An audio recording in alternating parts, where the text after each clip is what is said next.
Hello friend केम से बधाने तमने बधाने जय माताजी। तो जो અત્યારે દી પણ 8મી ગયો છે અને અમે આવ્યા હતા મારા પપ્પાના ઘરે। તો વાડી માટો મારવા આવી અને જો ઝટકા મશીન બાળી ગયો ને તો મને પાછું યાદ આવી ગયું કેમ કે વિનોદ હોસ્ટેલમાં અહીંયા શોટ લગાડ્યો હતો હે ને એટલે શોટ ક્યાં આવે જરી કામ તો લાગ્યો હતો પણ એ લાગ્યો હતો ને તો જઈ અહીંયા શોટ લગાડ્યો હતો મને વિનોદે। તો ગાઈસ તો આ ફૂલડા હે ને આ છે કમેન્ટ કરીને કહેજો બધાય क्या फूल है ना गुलाबना નથી હા તો જો આ છે મારા પપ્પાની વાડી અને જો ઘઉં વાવેલા છે અને ડુંગળી વાવેલી છે અને સામે કૂતરા હોતા છે જો કૂતરા જો એને કેવી મજા આવે જોયા ન હોય ને કૂતરા જોયા ન હોય ને એટલે હા જો ઘઉં તો પાકી જશે હવે લીલા છે થોડા સુકાઈ જાય ને એટલે વાઢી લેવાના છે। આજ તો મારા ભાઈએ ઘઉં કાઢ્યા કેમ કે હું ઘઉં કાઢવા ગઈ હતી। ઘઉં કાઢવા ગઈ હતી કા હા બધે થોડું કામ કરાવવું પડે ને મારા ભાઈને પછી મારી મમ્મીને ને એને કેમ કે મારી મમ્મીને તબિયત બગડી ગયેલી હતી એટલે હું ખબર કાઢવા આવી હતી। તો હવે દી 8મી ગયો તો હવે રોકાઈ ગયા આઈને આમથી રોકાઈ જવાનું જ હતું તારે અહીંથી પાછું કાંઈ વાહન મળે નહીં। હા એટલે જ ને વાહન ન મળે અહીંયા તાર પપ્પાને ઘેર આવે ને એટલે વાહન જ ન મળે એટલે અહીંથી અહીં રોકાઈ જવાનું જ હોય રોકાવાનું જ હોય ને ત્યાં હોય એટલે અહીં આવે ને એટલે કાંઈ કામ ન હોય હાવ ફરી જ હોય ઘરેથી જવાનું મન કોને થાય ઈ કયો અહીં આવે ને હાવ ફરી જ હોય ત્યાં હોય ને તો કંઈક બીજે કંઈક ગયા હોય તો કામકાજ હોય તો તરત ઘેર વહી આવે પણ બીજે તો આપણને ગમે નહીં કેમ કે મારા પપ્પાના ઘરે આવે એટલે ત્યાં તો આપણને ગમે તે અને પપ્પાના ઘરેથી જવાનું મન કોને થાય બિલ આવે એટલે તમારે બસ જો અહીંયા ગમે અહીંયા એને રાતે રોકાવાનું હોય 2-3 રાત જે કયો અહીંયા રોકાય 2 મહિના કીધું ને તોય નહીં ડુંગળી તો બરાબર થાય નહીં પછી દવા છાંટવાની છે છાંટીને બતાવી તને ઘણા કોમેન્ટ કરીને ઘણી દવા કીધું લોકોએ કમેન્ટ કરીને કીધું તું કે ડુંગળીનો વિડિયો ઉતારજો તો જો ગાઈસ ડુંગળી નહીં દવા છાંટવાનું કીધું હતું ને ઓલી દવા કે ઘણી નામ દીધા કમેન્ટમાં કહેતા હતા કા જો વાહ કેમ ઓલી થઈ ગઈ જો ખરાબ થઈ ગઈ ખરાબ થઈ ગઈ બતાવી દો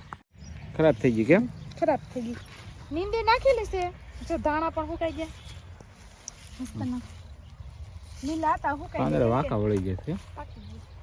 આ તો હું હવે કઈ હારી નહીં થઈ ગઈ એવી કેમ થઈ ગઈ પણ દવા નહીં છાંટી રોગ જ આવી ગયો કેમ કે મારી મમ્મીની થોડાક સમય લગનમાં રાખે નહીં એટલે ડુંગળીમાં રોગ ભેળાઈ ગયો। હવે તો શું ખબર જે લોકોને વાડી હોય ને એ કમેન્ટમાં કહેજો કે આ ડુંગળીમાં દવા છાંટવી ને તો હારી થઈ જાય। મારા ભાઈઓ નથી રામાભાઈ છે અને જો ઓલા છે ને એ રામાભાઈ છે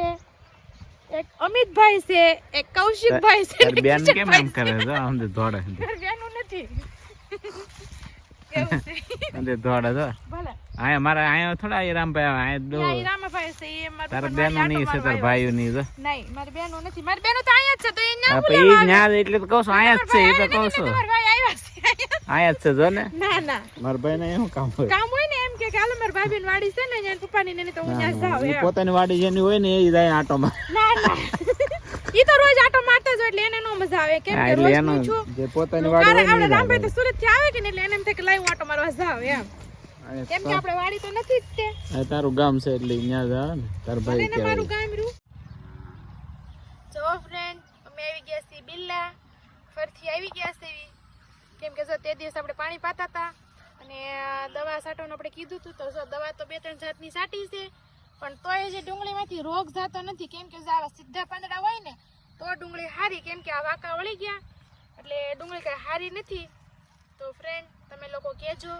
કે આમાં કઈ દવા છટાય તો એ દવા છાંટે તો એનાથી ડુંગળી હારી થઈ જાય। દવા છાંટી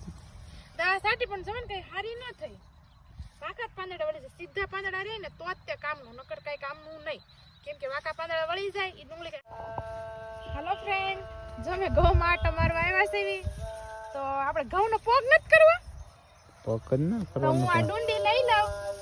હવે એક ડુંડે થોડું થાય એ તરખે એમાં પછી એક ડુંડી નહીં એટલી લઈ લઉં ને પછી આને દાંતડે કરીને કાપી નાખશો અને આ ઘઉં હોય ને એને એટલે ન હોય એમ ન હોય એ કાર્ય હંતો કરવો પડે એ કાર્ય હંતો પોક કરવો પડે ને આ પણ એક હારે જ લઉં છું એટલે લેવા પછી કાલ વાત તાર નહીં હોય તો મેં નાખી દીધા તાર હું લખે છે પછી કોનું